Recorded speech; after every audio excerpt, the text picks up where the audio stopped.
Lesson number 12.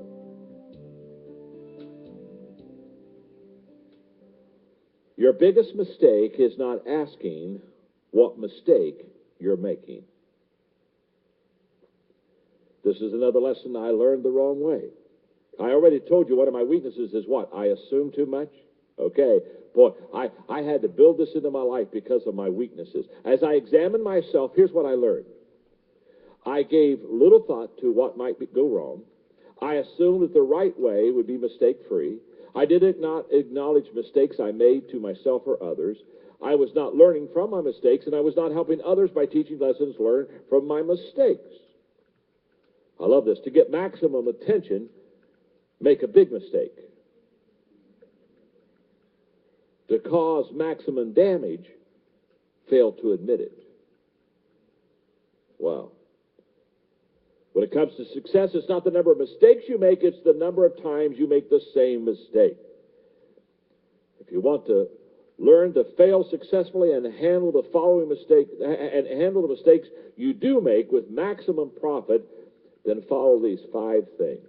1, admit your own mistakes and weaknesses. Just admit it. And by the way, let me just say something to you. Everybody else knows them.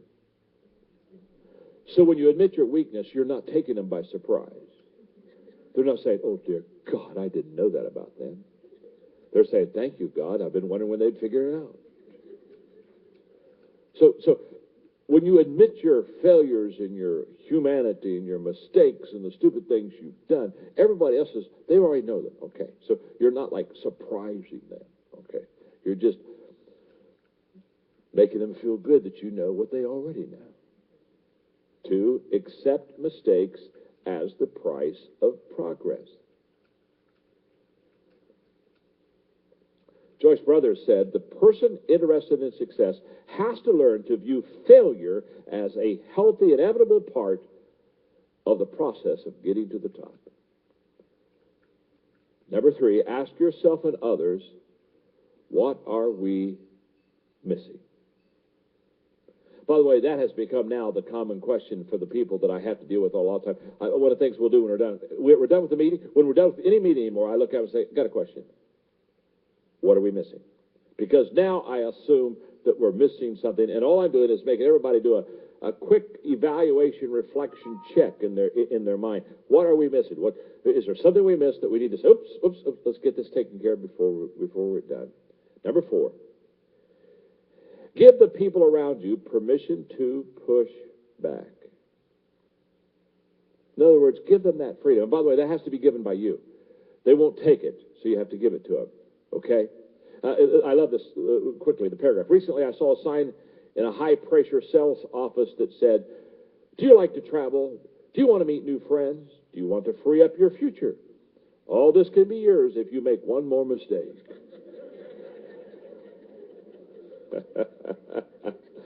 It's all yours. Just do it one more time, okay? Okay. Don't make the mistake of thinking you're not making mistakes.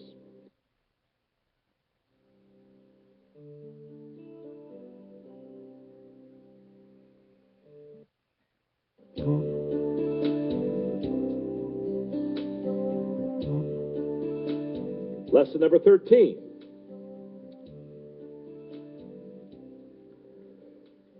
Don't manage your time, manage your life. Peter Drucker said, nothing else distinguishes effective executives as much as their tender, loving care of time. Time management is an oxymoron. It really is. You can't manage time. It goes on whether you manage it or not. In fact, guess what? Don't manage it, and guess what? It'll be the same amount. Manage it, and it won't get any better. You can't manage time. You just got it. We got it. We all have it. We don't manage time. We manage our life.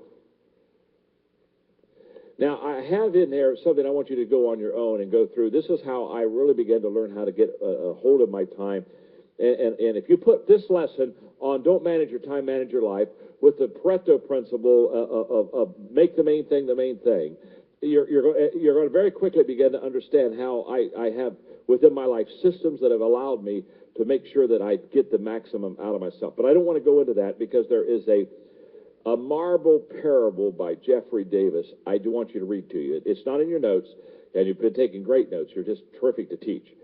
So you can take a couple minutes and just listen to this story that can so much better help you understand that we're not into time management. We're into life management. So I read.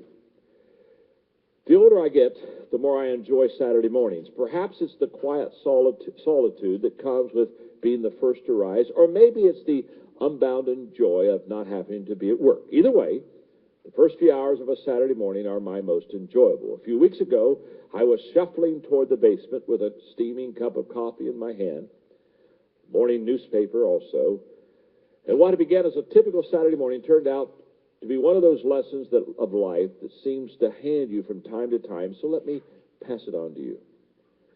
I turned the dial up into the phone portion of a band of my ham radio in order to listen to a Saturday morning swap net. Along the way, I came across an older-sounding chap with a tremendous signal and a golden voice, you know, the kind. He sounded like he should be in broadcasting business, and he was telling whoever he was talking with something about 1,000 marbles. I was intrigued and stopped to listen to what he had to say.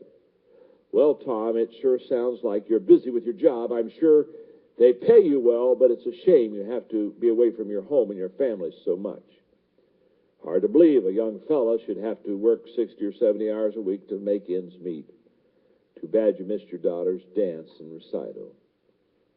He continued, let me tell you something, Tom, something that has helped me keep a good perspective of my own priorities. That's when he began to explain his theory of 1,000 marbles. You see, I sat down one day and did a little arithmetic. The average person lives about 75 years. I know some live more, some live less, but on average, folks live about 75 years. Now then, I multiplied 75 times 52, and I came up with 3,900, which is the number of Saturdays that the average person has in their entire lifetime. Now, stick with me, Tom. I'm getting to the important part. It took me until I was 55 years old to think about all this in any detail. And by that time, I had lived through 2,800 Saturdays. I got to thinking that if I lived to be 75, I only had about 1,000 of them left to enjoy. So I went to the toy store, and I bought every single marble they had. I ended up having to visit 3 more toy stores to round up 1,000 marbles. I took them home, and I put them inside a large, clear plastic container right here next to my gear.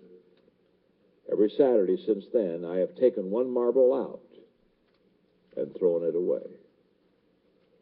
I found that by watching the marbles diminish, I focused more on the really important things in my life. There's nothing like watching your time here on this earth run out to help you get your priorities straight. Now, let me tell you one last thing before I sign off with you and take my lovely wife out to breakfast. This morning, I took the very last marble out of the container. I figure if I make it until next Saturday, then I have been given a little extra time. And one thing we can all use is a little more time.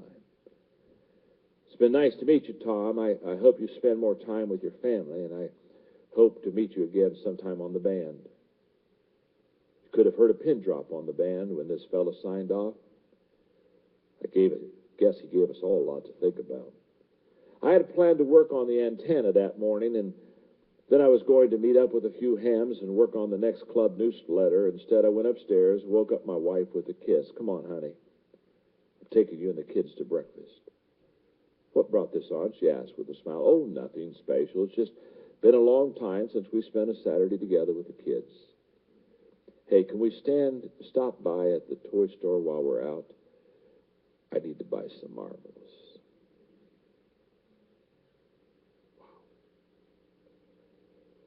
I'm 60. I have 780 marbles left. So I keep a card with me all the time.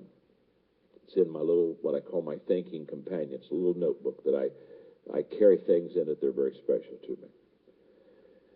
The card just says, I still find each day too short for all the thoughts I want to think, for all the walks I want to take, for all the books I want to read, and for all the friends I want to see.